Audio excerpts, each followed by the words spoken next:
Well, it's a clutch bracket on my 4-speed El Camino. And you know what's cool? Four-speed conversions on the internet. That's what it's called, this 4-speed conversions. They got every part for this thing. Because I was saying, I want to get these little bolts. Because I didn't trust. They're kind of like half stripped out. And I put them in there with some JB Weld to make sure they wouldn't fall out. But they got every part. I think I got some of the parts to rebuild a Z-bar before, and also I got this bracket from them too. But I got new replacement bolts because you can see. Here's the old one. It's got some JB Weld on it. The one on the top, and it's kind of stripped out where I don't know. So just got a replacement for it. So I'm gonna put some Loctite blue on there, even though you don't need it.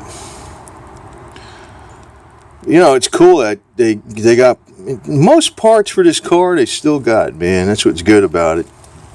The old G body, freaking from 78 to 86, and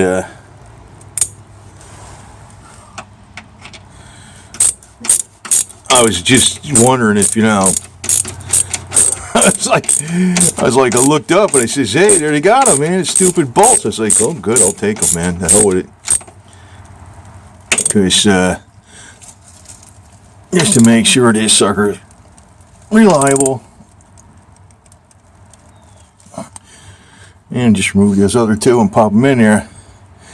But actually, that was the one that was stripped out. Not all three, but I changed all three of them out.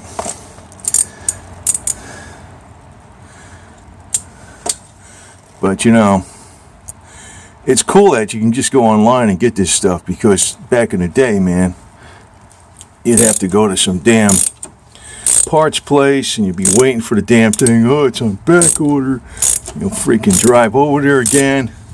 And usually it was like 3 different parts places, 3 different dealers. Even for stuff on like a 10-year-old car, man. And these were in there fairly good because I JB welded them. A JB Weld probably would have held them in here pretty good, even though they were. One of them was pretty bad. 2 of them weren't that bad.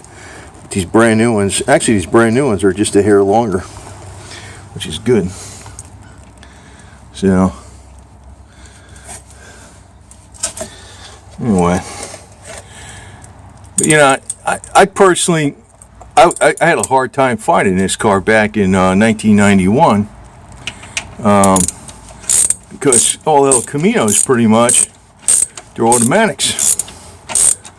I bought this car back in 91. It wasn't like, extremely old, I guess. Oh, it wasn't new. I mean, it was 13 years old, right? But it was, and it already had a rebuilt engine in it. And also, it was on it's just got the same kind of parts in it still, but it was a construction vehicle. And from Pennsylvania. And seen a lot of weather and snow.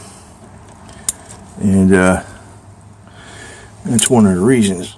I don't know if I can get this out in one hand. Nope. 3 of them are installed now, so I know that part's good because I put bearings inside there. It's all greased up, the front end's all greased up, all the front end's tight, and it's got the new bracket and bearings and stuff, and 3 new bolts. So anyway, it's kind of cool, and I keep a couple big bottles of this Loctite blue around. By the way, if you ever got to remove Loctite red, a lot of people say it's impossible. Just get your propane out, heat it up. That breaks it loose, man. Propane, not acetylene, because you can actually melt something with the acetylene. That's how you break loose. So you can actually. So if I wanted to put those in with Loctite red, it wouldn't be a problem later on, as long as you remember to put the propane on them. That'll break them loose. But I don't think it's necessary. I don't even think the Loctite's necessary. But I took a 4-speed conversion on these, even though this was a factory OEM El Camino with a factory 4-speed, and a posi rear. I think a conversion is a good idea because You know, 4 speeds, I don't know, I think they're better, man. And you know, back then they didn't have the parts. You couldn't get them. I mean, back in 1991, you couldn't get the parts, man. If I had to get those parts for that thing back in 1991, I'd be having a hard time, man. It's easier to get parts today than it was back before the internet.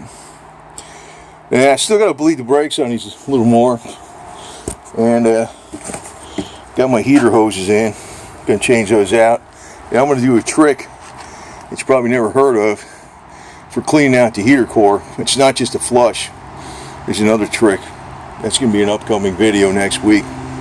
It's a trick you probably won't hear of on the internet anywhere. But I know about this shit.